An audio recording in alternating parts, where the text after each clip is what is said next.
Bem-vindos ao canal Audiobooks em PTBR. Se inscreva para fazer parte dessa comunidade. Torne-se membro e tenha acesso a benefícios exclusivos, como acesso antecipado aos vídeos. Dê um like nesse vídeo e comente o que achou. Muito obrigada e boa leitura. Livro Harry Potter e o Cálice de Fogo, lido por Camila Saboia. Capítulo 36. Os caminhos se separam. Dumbledore ficou em pé. Contemplou Bartol Crouch por um momento com uma expressão de desgosto. Então, ergueu sua varinha mais uma vez e dela voaram cordas. Cordas que se prenderam em torno do bruxo, amarrando-o apertado. Ele se dirigiu então à professora McGonagall. Minerva, posso pedir a você que fique de guarda aqui enquanto levo Harry para cima? Naturalmente. Ela parecia ligeiramente nauseada, como se tivesse acabado de ver alguém vomitar. Contudo, quando puxou a varinha e a apontou para Bartol Crouch, sua mão estava bem firme. Severo, virou-se Dumbledore para Snape. Por favor, peça a Madame Pomfrey para vir até aqui. Precisamos levar Alastor Moody para a ala hospitalar. Depois desça aos jardins, procure Cornélio Fudge e traga-o para esta sala. Com certeza ele vai querer interrogar Crouch pessoalmente. Diga-lhe que estarei na ala hospitalar dentro de meia hora, caso precise de mim. Snape concordou silenciosamente com um aceno de cabeça e saiu da sala. Harry? Chamou Dumbledore gentilmente. Harry se levantou e cambaleou. A dor na perna, que ele mal sentira todo o tempo em que estivera ouvindo Crouch, agora voltava com força total. O garoto também percebeu que estava tremendo. Dumbledore segurou-o pelo braço e ajudou-o a sair para o corredor escuro. Quero que venha primeiro ao meu escritório, Harry, disse ele baixinho, enquanto seguiam pelo corredor. Sirius está nos esperando lá. Harry concordou com a cabeça. Uma sensação de dormência e de total irrealidade se apoderara dele, mas o garoto não ligou. Ficou até feliz com isso. Não queria ter que pensar em nada que acontecera desde que pusera a mão pela primeira vez na taça tribruxo. Não queria ter que examinar as lembranças, frescas e nítidas como fotografias, que não paravam de lampejar em sua mente. Olho tonto Moody dentro do malão, rabicho caído no chão, aninhando o toco do braço. Voldemort ressurgindo no caldeirão fumegante. Cedrico. Morto. Cedrico pedindo para ele levar seu corpo aos pais. Professor, murmurou Harry. Onde estão o senhor e a senhora Diggory? Estão com a professora Sprout. A voz de Dumbledore, que estivera tão calma durante o interrogatório de Bartol Crouch, tremeu levemente pela primeira vez. Ela é a diretora da casa de Cedrico e o conhecia melhor. Tinham chegado à gárgula de pedra. Dumbledore disse a senha. Ela saltou para o lado e o diretor e Harry subiram a escada rolante circular até a porta de carvalho. Dumbledore abriu-a. Sirius estava parado ali, seu rosto branco e ossudo como estivera quando fugira de Azkaban. Num átimo, ele atravessou a sala. Harry, você está bem? Eu sabia que uma coisa assim... O que aconteceu? As mãos dele tremiam ao ajudar Harry a se sentar em uma cadeira diante da escrivaninha. O que aconteceu? Perguntou, mais pressuroso. Dumbledore começou a contar a Sirius tudo o que Bartol Crouch dissera. Harry ouvia apenas com metade de sua atenção. Tão cansado que cada osso do seu corpo doía. Ele só tinha vontade de ficar sentado ali, sossegado, durante horas e horas, até adormecer e não precisar mais pensar nem sentir nada. Ouviu-se um leve rumorejo de asas. Fawkes, a Fênix, deixara o poleiro, voara pela sala e pousara no joelho de Harry. Alô, Fawkes, disse o garoto de mansinho, e alisou a bela plumagem vermelha e dourada da ave. Fawkes piscou sem medo para ele. Havia um certo consolo em seu peso morno. Dumbledore parara de falar. Sentou-se diante de Harry à escrivaninha. Encarou o menino, que precisou evitar seus olhos. Dumbledore ia interrogá-lo. Ia fazer Harry desabafar tudo. Preciso que você me conte o que aconteceu depois que você tocou a chave de portal no labirinto, Harry, disse o diretor. Podemos esperar até de manhã para isso, não, Dumbledore? Disse Sirius com aspereza. Ele pousou a mão no ombro de Harry. Deixe o garoto dormir. Deixe-o descansar. Harry sentiu um assomo de gratidão com relação ao padrinho, mas Dumbledore não deu atenção às palavras de Sirius. Curvou-se para Harry. De má vontade, o garoto ergueu a cabeça e encarou aqueles olhos azuis.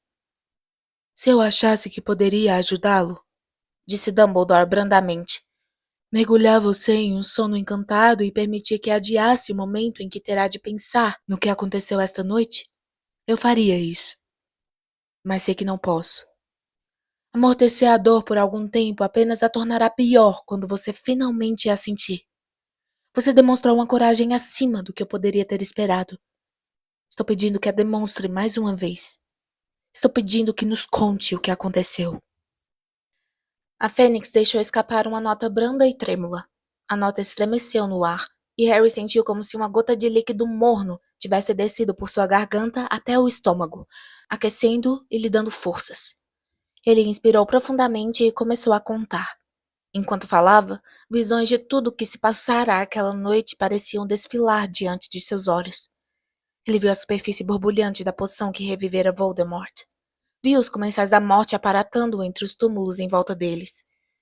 Viu o corpo de Cedrico caído no chão ao lado da taça. Uma ou duas vezes, Sirius emitiu um som como se fosse falar alguma coisa, sua mão ainda apertando o ombro do afilhado. Mas Dumbledore ergueu a mão para fazê-lo calar, e Harry se sentiu grato por isso, porque era mais fácil continuar agora que já começara. Era até um alívio. O garoto teve a sensação de que alguma coisa venenosa estava sendo extraída dele. Custava-lhe toda a determinação que possuía continuar falando. Contudo, ele percebia que, uma vez que tivesse terminado, iria se sentir melhor. Quando Harry contou que Rabicho espetara seu braço com um punhal, porém, Sirius deixou escapar uma exclamação veemente, e Dumbledore se levantou tão depressa que Harry se assustou. O diretor deu a volta à escrivaninha e pediu a Harry que esticasse o braço. O garoto mostrou aos dois o lugar em que suas vestes estavam rasgadas e o corte sobre as mesmas. Ele falou que o meu sangue o tornaria mais forte do que se usasse o de outro, disse Harry a Dumbledore. Falou que a proteção que minha mãe tinha deixado em mim seria dele também. Ele estava certo. Ele pôde me tocar sem se machucar, ele tocou o meu rosto. Por um instante fugaz, Harry viu um brilho que lembrava triunfo nos olhos do diretor. Mas no segundo seguinte, teve certeza de que imaginara, porque quando Dumbledore voltou à cadeira atrás da escrivaninha, pareceu velho e cansado como Harry jamais o vira. Muito bem, disse ao se sentar. Voldemort superou esta barreira. Continue, Harry, por favor. Harry prosseguiu. Explicou como Voldemort emergira do caldeirão e repetiu para eles tudo o que conseguiu se lembrar do discurso do Lorde aos Comensais da Morte. Então, contou como Voldemort o desamarrara, devolvera sua varinha e se preparara para duelar. Mas quando chegou à parte do raio de luz dourada que ligara sua varinha à de Voldemort, ele descobriu que estava com a garganta embargada. Harry tentou continuar falando, mas as lembranças do que saíra da varinha do bruxo inundavam sua mente.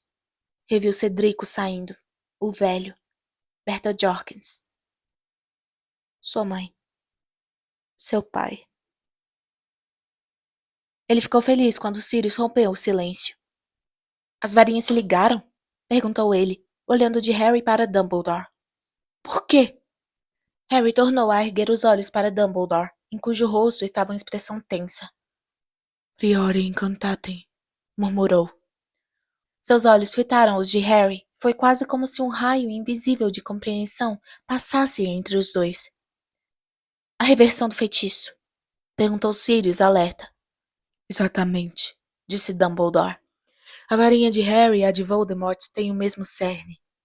Cada uma contém uma pena da cauda da mesma fênix, com o efeito desta fênix. Acrescentou ele, apontando para a ave vermelha e dourada, empoleirada tranquilamente no joelho de Harry. A pena da minha varinha veio de Fawkes? Perguntou Harry, admirado. Veio, disse Dumbledore. O Sr. Olivares me escreveu dizendo que você comprara a segunda varinha, no instante em que você saiu da loja dele há 4 anos. Então o que acontece quando uma varinha encontra sua irmã? Perguntou Sirius. Elas não funcionam bem uma contra a outra. Se, no entanto, o dono de uma das varinhas forçar uma luta entre as varinhas, produzirá um efeito muito raro. Uma das varinhas forçará a outra a regurgitar os feitiços que realizou na ordem inversa. O mais recente primeiro. Depois, os que o antecederam. O diretor olhou interrogativamente para Harry e o garoto confirmou com a cabeça. O que significa? Disse Dumbledore lentamente, seus olhos no rosto de Harry, que alguma forma de Cedrico deve ter reaparecido. Harry tornou a confirmar. Diggory voltou à vida? Perguntou Sirius abruptamente. Nenhum feitiço pode ressuscitar os mortos, disse Dumbledore em tom sentencioso. Só o que pode ocorrer é uma espécie de eco inverso. Uma sombra do Cedrico vivente teria emergido da varinha. Estou certo, Harry? Ele falou comigo, disse Harry. De repente, o garoto voltou a tremer. O fantasma de Cedrico, ou o que seja, falou. Um eco, disse Dumbledore, que teve a aparência e o caráter de Cedrico. Imagino que outras formas semelhantes tenham aparecido. Vítimas menos recentes da varinha de Voldemort. Um velho, respondeu Harry, com um aperto na garganta. Bertha Jorkins. E... seus pais? Perguntou Dumbledore calmamente. Foi. A mão de Sirius no ombro de Harry agora o apertava com tanta força que chegava a doer. As últimas mortes executadas pela varinha, confirmou Dumbledore com um aceno de cabeça. Na ordem inversa. Mais teriam aparecido, é claro, se vocês continuassem a manter a ligação. Muito bem, Harry, esses ecos, essas sombras. Que foi que elas fizeram? O garoto descreveu como as figuras que haviam saído da varinha tinham ficado rondando o interior da teia dourada, como Voldemort pareceu temê-las, como a sombra do pai de Harry lhe disse o que fazer, como a de Cedrico fizeram o último pedido. Neste ponto, Harry descobriu que não conseguiria continuar. Olhou para Sirius e viu que o padrinho segurava o rosto nas mãos. Harry de repente tomou consciência de que Fawkes deixara seu joelho. A ave voara para o chão e descansou a bela cabeça na perna machucada do menino. Grossas lágrimas peroladas caíram dos seus olhos sobre a ferida feita pela aranha. A dor desapareceu. A pele se recompôs. A perna ficou boa. Vou repetir mais uma vez, disse Dumbledore, quando a Fênix levantou voo e tornou a se acomodar em seu poleiro junto à porta. Esta noite, você revelou uma bravura que ultrapassou o que eu teria esperado de você, Harry. Revelou uma bravura igual a daqueles que morreram combatendo Voldemort no auge do seu poder. Você carregou o fardo de um bruxo adulto e esteve à altura dele, e você agora nos deu tudo o que temos direito a esperar. Você vai me acompanhar à aula hospitalar. Não quero que volte para o dormitório esta noite. Uma poção do sono e algum sossego. Sirius, você gostaria de ficar com ele? Sirius confirmou com a cabeça e se levantou. Tornou a se transformar num enorme cachorro preto e saiu com Harry e Dumbledore do escritório, acompanhando-os por um lance de escadas até a ala hospitalar. Quando o diretor empurrou a porta, Harry viu a Sra. Weasley, Guy, Ron e Hermione reunidos em torno de uma atarantada Madame Pomfrey. Pareciam estar exigindo saber onde estava Harry e o que lhe acontecera. Todos se viraram rapidamente, quando Harry, Dumbledore e o cachorro preto entraram, e a Sra. Weasley deixou escapar um grito abafado. Harry! Ah, Harry! Ela fez menção de correr para o garoto, mas Dumbledore se colocou entre os dois. Molly, disse ele, erguendo a mão. Por favor, ouça-me um momento. Harry passou uma provação terrível esta noite. Acabou de desabafá-la comigo. O que ele precisa agora é de sono, paz e silêncio. Se ele quiser que vocês todos fiquem com ele, acrescentou o diretor, abrangendo com o olhar Ron, Hermione e Guy. Vocês podem ficar, mas não quero que lhe façam perguntas até que ele esteja pronto para respondê-las, e certamente não está hoje à noite. A Sra. Weasley concordou com a cabeça. Estava muito pálida. Ela se virou para Ron, Hermione e Guy, como se eles estivessem fazendo barulho, e sibilou. Vocês ouviram? Ele precisa de silêncio. Diretor, disse Madame Pomfrey, encarando o cachorro preto que era Sirius. Posso perguntar o que... Este cachorro vai ficar com Harry por algum tempo, disse Dumbledore com simplicidade. Posso lhe assegurar que ele é muitíssimo bem treinado. Harry, vou esperar até você se deitar. Harry sentiu uma inexprimível gratidão a Dumbledore por pedir aos outros que não lhe fizessem perguntas. Não é que não os quisesse ali, mas a ideia de explicar tudo mais uma vez, de reviver tudo mais uma vez, era mais do que ele poderia suportar.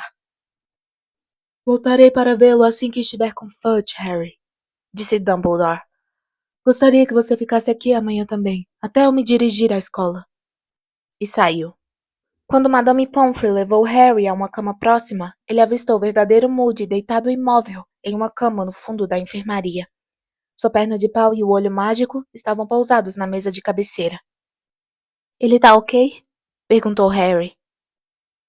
Ele vai ficar bem, respondeu Madame Pomfrey, entregando ao garoto um pijama e colocando os biombos à sua volta. Ele despiu as vestes, pôs o pijama e entrou na cama. Ron, Hermione, Guy, a Sra. Weasley e o cachorro preto contornaram o biombo e se sentaram em cadeiras dos lados da cama. Ron e Hermione espiaram o amigo quase cautelosamente, como se sentissem medo dele. Eu tô bem, disse Harry a eles. Só cansado. Os olhos da Sra. Weasley se encheram de lágrimas quando alisou as cobertas da cama sem a menor necessidade. Madame Pomfrey, que acabara de sair apressada de sua sala, voltou segurando uma taça e um frasquinho contendo uma poção púrpura. Você vai precisar beber tudo isso, Harry. É uma poção para dormir sem sonhar. O garoto tomou o cálice e bebeu alguns goles. Sentiu-se sonolento na mesma hora. Tudo ao seu redor ficou enevoado. As luzes na enfermaria pareceram piscar para ele de um jeito simpático, através do biombo que circundava sua cama. Ele teve a sensação de que seu corpo afundava cada vez mais no calor do edredom de penas. Antes que pudesse terminar a poção, antes que pudesse dizer mais alguma coisa, sua exaustão o adormeceu. Harry acordou, tão quentinho, tão sonolento, que nem abriu os olhos, sentindo vontade de adormecer outra vez. A enfermaria continuava fracamente iluminada. Acreditava que ainda era noite, tinha a impressão de que não poderia ter dormido muito tempo. Então ouviu cochichos à sua volta. Vão acordá-lo se não calarem a boca! Por que é que eles estão gritando? Não pode ter acontecido mais nada, ou pode? Harry abriu os olhos borrados. Alguém tirara seus óculos. Viu os contornos difusos da Sra. Weasley e de Guy ali perto. A bruxa estava em pé. É a voz de Fudge, sussurrou ela. E a outra da Minerva McGonagall, não é? Mas por que estão discutindo? Agora Harry os ouvia também. Gente gritando e correndo em direção à ala hospitalar. Lamentável, mas mesmo assim, Minerva, dizia o ministro com voz alta. O senhor nunca deveria tê-lo trazido para dentro do castelo, berrou a professora. Quando Dumbledore descobrir... Harry ouviu as portas da enfermaria se escancararem. Sem as pessoas ao redor de sua cama notarem, pois fixaram o olhar na porta quando Guy afastou os biombos, Harry se sentou e tornou a colocar os óculos. Fudge entrou em grandes passadas pela enfermaria. Os professores McGonagall e Snape vinham em seus calcanhares. Onde está Dumbledore? Fudge interpelou a Sra. Weasley. Não está aqui, disse a senhora zangada. Isto é uma enfermaria, ministro. O senhor não acha que faria melhor? Mas a porta se abriu e Dumbledore entrou decidido. O que aconteceu? Perguntou energicamente, olhando de Fudge para McGonagall. Por que estão incomodando essas pessoas? Minerva, você me surpreende. Eu lhe pedi para ficar vigiando Bartol Crouch. Não há necessidade de vigiá-lo mais, Dumbledore, gritou ela. O ministro já providenciou isso. Harry nunca vira a professora se descontrolar daquele jeito. Havia manchas vermelhas de raiva em seu rosto. As mãos estavam fechadas em punhos. Ela tremia de fúria. Quando informei ao Sr. Fudge que tínhamos apanhado o comensal da morte responsável pelos acontecimentos dessa noite, disse Snape em voz baixa. Parece que ele achou que sua segurança pessoal estava ameaçada. Insistiu em chamar um dementador para acompanhá-lo até o castelo. Levou-o para a sala em que Bartol Crouch... Avisei a ele que você não concordaria, Dumbledore, vociferou a professora Minerva. Avisei a ele que você não permitiria que dementadores entrassem no castelo, mas... Minha cara, senhora! Rugiu Fudge, que parecia igualmente mais zangado do que Harry jamais o vira. Como ministro da magia sou eu quem decide se quero trazer uma proteção pessoal quando vou entrevistar alguém possivelmente perigoso. Mas a voz da professora McGonagall abafou a de Fudge. No momento em que aquela coisa entrou na sala, berrou ela, apontando para Fudge, o corpo todo tremendo. O dementador avançou para Crouch e... Harry sentiu um frio no estômago, enquanto a professora procurava encontrar palavras para descrever o que acontecera. Harry não precisou que ela terminasse a frase. Sabia o que o dementador devia ter feito. Aplicara o beijo fatal em Battle Crouch. Sugar a alma do rapaz pela boca. Ele estava pior do que morto. Pelo que todos dizem, não se perdeu nada, vociferou Fudge. Ele parece ter sido responsável por várias mortes. Mas ele agora não pode prestar depoimento, Cornélio, disse Dumbledore, encarando Fudge com insistência, como se o visse direito pela primeira vez. Ele não pode testemunhar por que matou essas pessoas. Por que ele as matou? Ora, isso não é mistério, é? Esbravejou o ministro. Ele é doido de pedra. Pelo que Severo e Minerva me disseram, ele parecia pensar que tinha feito tudo isso seguindo instruções de você sabe quem. E ele estava seguindo instruções de Lord Voldemort, Cornélio, respondeu Dumbledore. A morte dessas pessoas foi apenas um produto secundário do plano para restaurar as forças de Voldemort. O plano foi bem sucedido. Voldemort recuperou seu corpo. Fudge parecia ter levado uma pancada violenta no rosto. Atordoado e piscando, ele olhou para Dumbledore como se não conseguisse acreditar no que acabara de ouvir. Começou a balbuciar, ainda de olhos arregalados para o diretor. Você sabe quem? Retornou? Absurdo. Ora, vamos, Dumbledore. Conforme Minerva e Severo sem dúvida lhe contaram, ouvimos Bartol Crouch confessar. Sob a influência do Veritaserum, ele nos disse como foi contrabandeado para fora de Azkaban, e como Voldemort, tendo sabido por Berta Jorkins que ele continuava vivo, foi libertá-lo da guarda do pai, e usou-o para capturar Harry. O plano funcionou, posso lhe garantir. Crouch ajudou Voldemort a retornar.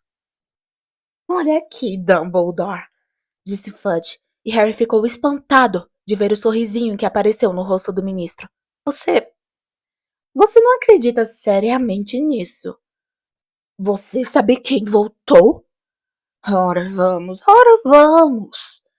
Com certeza Crouch deve ter acreditado que estava agindo sob as ordens de você sabe quem. Mas aceitar a palavra de um doido daqueles, Dumbledore? Quando Harry tocou na taça Trebruxo esta noite, ele foi transportado diretamente até Voldemort, disse Dumbledore com firmeza. Ele presenciou o renascimento de Lord Voldemort. Explicarei tudo a você se quiser vir ao meu escritório. Dumbledore olhou para Harry e viu que o garoto estava acordado, mas sacudiu a cabeça e disse: Receio que não possa permitir que você interrogue Harry hoje. O curioso sorriso de Fudge perdurou. Ele também olhou para Harry. Depois se voltou para Dumbledore. Você está, disposto a aceitar a palavra de Harry neste caso, Dumbledore? Houve um momento de silêncio, interrompido por um rosnado de Sirius. Tinha os pelos do pescoço em pé e seus dentes se arreganharam para Fudge. Certamente que acredito em Harry, disse Dumbledore. Seus olhos brilharam de fúria. Ouvi a confissão de Crouch e ouvi o relato de Harry sobre o que aconteceu quando ele tocou a taça Trebruxo. As duas histórias fazem sentido. Explicam tudo o que tem acontecido desde que Berta Jorkins desapareceu no verão passado. Fudge ainda conservava aquele sorriso estranho no rosto. Olhou mais uma vez para Harry antes de responder. Você está disposto a acreditar que Lord Voldemort voltou? Porque assim dizem um assassino louco e um garoto que... Bem...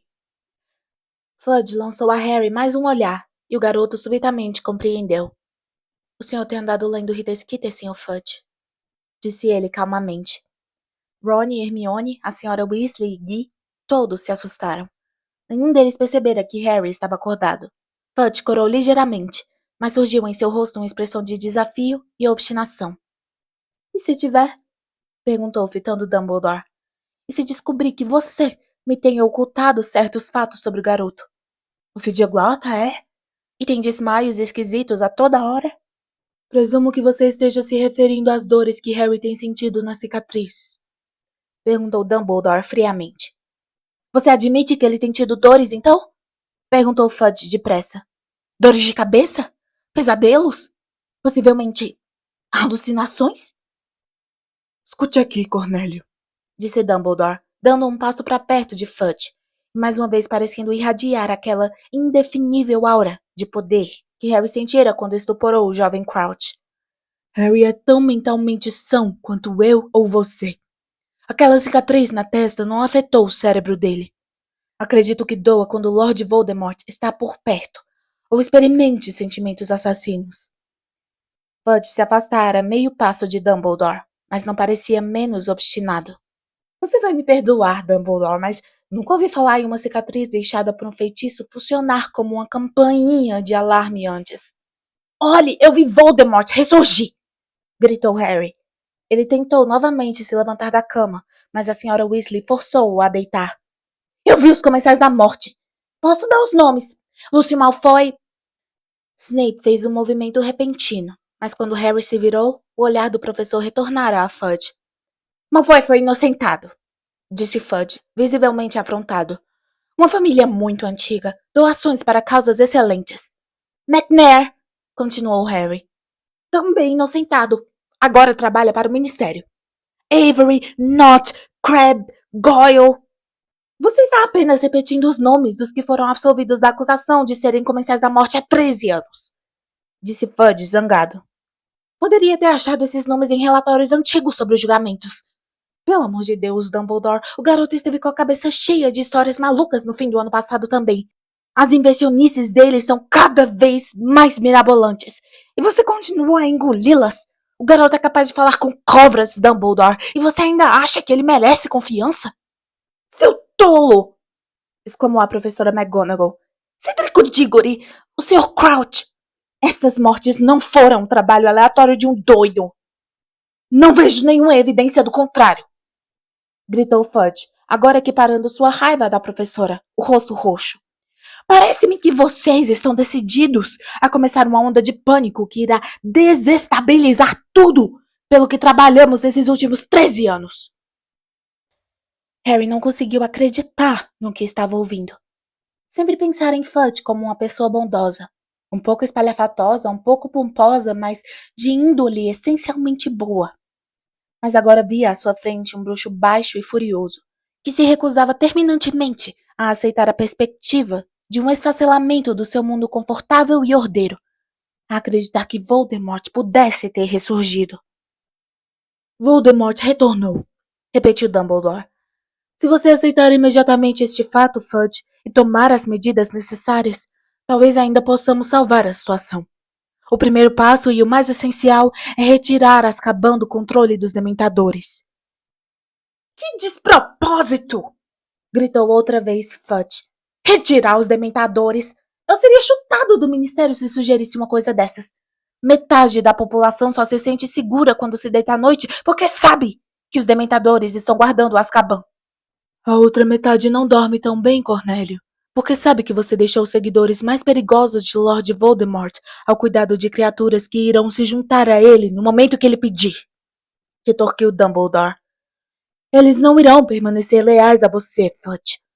Voldemort pode oferecer um espaço muito maior para os poderes e prazeres deles do que você. Com os dementadores a apoiá-lo e a volta dos seus antigos seguidores, você vai ter muita dificuldade para impedi-lo de reconquistar o poder que tinha há 13 anos.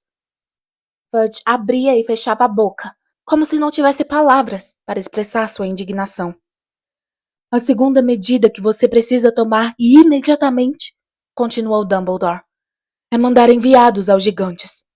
Enviados aos gigantes!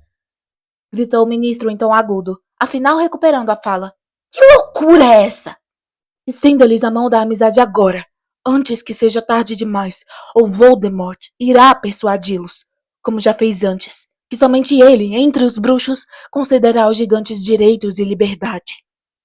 Você não pode estar falando sério, exclamou Fudge, sacudindo a cabeça e se afastando um pouco mais de Dumbledore.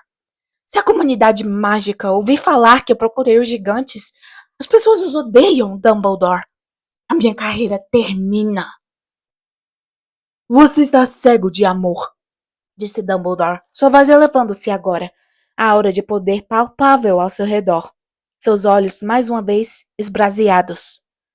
Pelo cargo que ocupa, Cornélio. Você atribui demasiada importância, como sempre faz, à chamada pureza do sangue. Você não consegue reconhecer que não faz diferença quem a pessoa é ao nascer, mas o que ela vai ser ao crescer. O seu dementador acabou de destruir o último membro de uma família de sangue puro, tão antiga quanto a de outros. E veja em que foi que ele transformou a própria vida. Digo-lhe agora, tome as medidas que sugeri e você será lembrado, no cargo ou fora dele, como um dos ministros da magia mais corajosos e sábios que já conhecemos. Não faça nada e a história irá lembrá-lo como o homem que se omitiu e permitiu que Voldemort tivesse uma segunda oportunidade de destruir o mundo que tentamos reconstruir. Está demente, sussurrou Fudge, ainda se afastando. Enlouqueceu. Então, todos se calaram. Madame Pomfrey estava postada imóvel aos pés da cama de Harry, as mãos cobrindo a boca. A senhora Weasley continuava curvada para Harry, a mão no ombro do garoto para impedi-lo de se levantar. Guy, Ron e Hermione tinham os olhos arregalados para Fudge. Se a sua determinação de fechar os olhos levou você a esse ponto, Cornélio, disse Dumbledore. Chegou o momento em que os nossos caminhos se separam. Você fará o que acha que deve. E eu agirei como acho que devo. A voz de Dumbledore não continha sequer uma sugestão de ameaça. Parecia fazer uma simples constatação, mas Fudge se encrespou, como se Dumbledore estivesse avançando para ele com a varinha em punho. Agora escute aqui, Dumbledore, disse, sacudindo o dedo na cara do diretor. Eu sempre o deixei agir livremente. Tenho muito respeito por você. Posso não ter concordado com algumas de suas decisões, mas fiquei calado.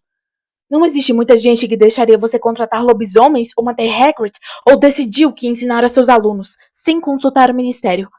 Mas se você vai trabalhar contra mim, a única pessoa contra quem pretendo trabalhar é Lord Voldemort. Se você é contra ele, então continuamos, Cornélio, do mesmo lado. Aparentemente, Fudge não conseguiu pensar que resposta dar a Dumbledore. Balançou-se para frente e para trás, sobre os pés diminutos por um momento, girando o chapéu coco nas mãos. Finalmente disse, com um quê de súplica na voz. Ele não pode estar de volta, Dumbledore. Simplesmente não pode. Snape se adiantou, passou por Dumbledore, ao mesmo tempo em que levantava a manga esquerda de suas vestes. Esticou o braço e mostrou-o a Fudge, que se retraiu. Olhe, disse Snape asperamente. Olhe. A marca negra. Não está tão nítida quanto estava há pouco mais de uma hora, quando ficou realmente negra. Mas o senhor ainda pode vê-la. O Lorde das Trevas marcou com este sinal todos os comensais da morte. Era uma maneira de nos reconhecermos e um meio de nos convocar à presença dele. Quando ele tocava a marca de qualquer comensal, devíamos desaparatar e aparatar instantaneamente ao seu lado. A marca se tornou mais nítida durante este ano. A de Karkaroff também. Por que o senhor acha que o professor fugiu esta noite? Nós dois sentimos a marca queimar. Nós dois sabíamos que ele havia voltado. Karkaroff teme a vingança do Lorde das Trevas. Ele traiu muitos companheiros comensais para ter ilusões de ser bem recebido no seio do rebanho. Fudge recuou para longe de Snape também. Sacudiu a cabeça. Não parecia ter absorvido uma única palavra do que Snape dissera. Olhava, aparentemente repugnado, para a feia marca no braço de Snape.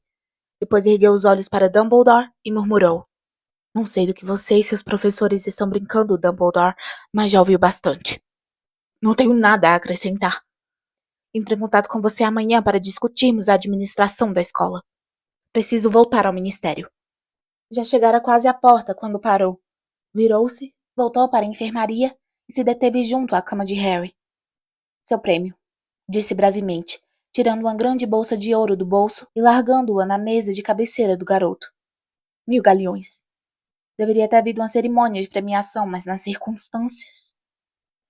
E enfiando seu chapéu coco na cabeça, ele saiu da enfermaria, batendo a porta ao passar. No instante em que desapareceu, Dumbledore se voltou para o grupo ao redor da cama de Harry. Temos trabalho a fazer, disse. Molly, estou certo em pensar que posso contar com você e Arthur? Claro que pode, disse a senhora Weasley. Ela estava pálida até os lábios, mas parecia decidida. Ele sabe quem Fudge é. É a afeição de Arthur por trouxas que o tem mantido no ministério todos esses anos. O ministro acha que falta a ele o orgulho que espera de um bruxo. Então precisamos mandar uma mensagem a ele, disse Dumbledore. Todos os que pudermos persuadir da verdade devem ser avisados imediatamente.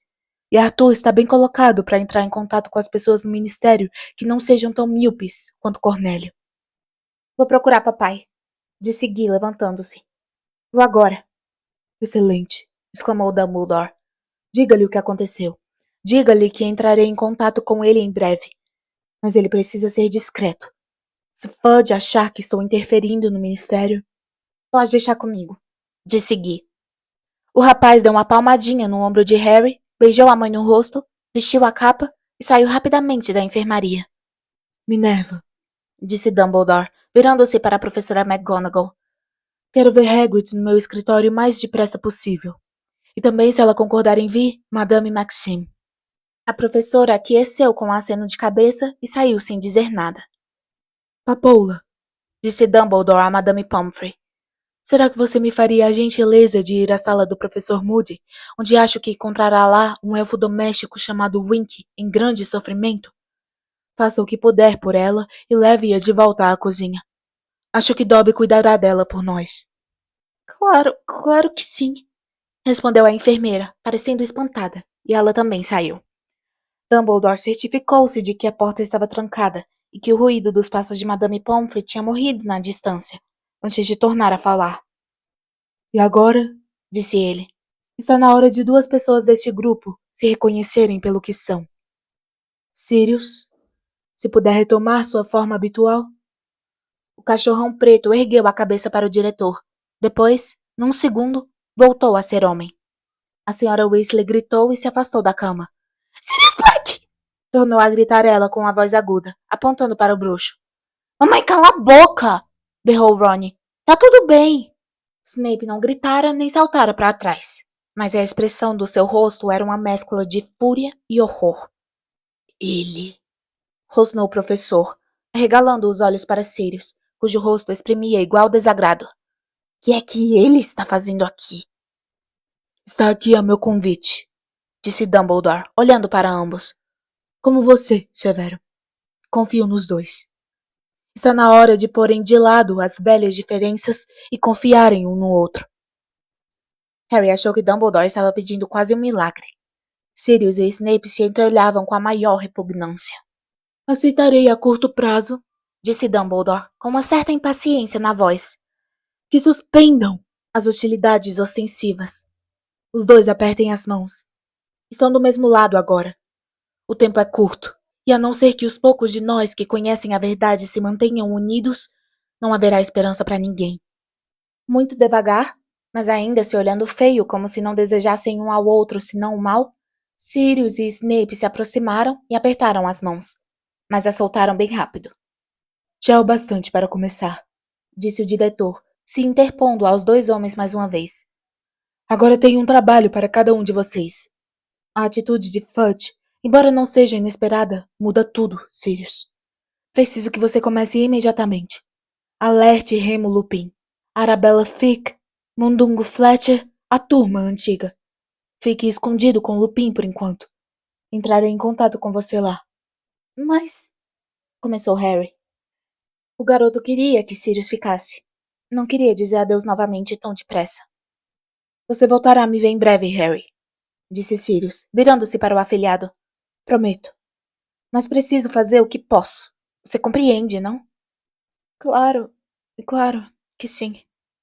Sirius apertou a mão de Harry brevemente, se despediu de Dumbledore com um aceno de cabeça, voltou a se transformar em cachorro preto e correu para a porta, cuja maçaneta abriu com uma pata. Então, desapareceu. Severo, disse Dumbledore, voltando-se para Snape.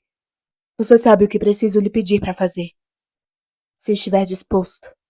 Se estiver preparado. Estou, disse Snape. O professor parecia um pouco mais pálido do que o habitual, e seus olhos frios e negros brilharam estranhamente. Então boa sorte. E o diretor acompanhou, com uma certa apreensão no rosto, Snape partir em seguida a Sirius, sem dizer palavra. Passaram-se vários minutos até Dumbledore tornar a falar. Preciso ir lá embaixo, disse finalmente. Preciso ver os Diggory. Harry, tome o resto da sua poção. Verei todos vocês mais tarde. Harry se deixou cair nos travesseiros, enquanto Dumbledore desaparecia. Hermione, Ron e a Sra. Weasley ficaram olhando para o garoto. Nenhum deles falou durante muito tempo. Você tem que tomar o resto da sua poção, Harry, disse finalmente a Sra. Weasley. Ao apanhar o frasco e a taça, ela bateu com a mão no saco de ouro, à mesa de cabeceira. Durma bastante. Tente pensar em outra coisa por um tempo. Pense no que você vai comprar com o seu prêmio. Não quero esse ouro, falou Harry com a voz sem emoção. Pode ficar com ele. Qualquer um pode ficar com ele. Eu não deveria ter ganhado. Deveria ter sido de Cedrico. A coisa contra a qual ele estivera lutando intermitentemente, desde que saíra do labirinto, ameaçava engolfá-lo. Sentiu uma ardência, um formigamento nos cantos internos dos olhos. Ele piscou e ficou encarando o teto. Não foi sua culpa, Harry, sussurrou a Sra. Weasley. Eu disse a ele que apanhasse a taça comigo. Agora, a sensação de ardência passara a garganta também. Ele desejou que Ron olhasse para o outro lado. A Sra. Weasley deixou a poção em cima da mesinha, abaixou-se e passou os braços em volta de Harry. O garoto não tinha lembrança de jamais ter sido abraçado assim, como faria uma mãe. Todo o peso do que vira aquela noite pareceu desabar sobre ele quando a Sra. Weasley o apertou contra o peito. O rosto de sua mãe, a voz de seu pai, a visão de Cedrico morto no chão. Tudo começou a girar em sua cabeça até ele não conseguir mais aguentar. Até seu rosto se contrair todo, para conter o uivo de infelicidade que lutava para escapar de dentro dele. Ouviu-se uma pancada, e a Sra. Weasley e Harry se separaram. Hermione estava parada junto à janela. Apertava alguma coisa com força na mão. Desculpem, sussurrou. Sua poção, Harry, disse a Sra. Weasley depressa, enxugando os olhos com as costas da mão. Harry bebeu a poção de um só gole. O efeito foi instantâneo. Ondas pesadas e irresistíveis de sono sem sonhos o envolveram. Ele tombou sobre os travesseiros e não pensou mais.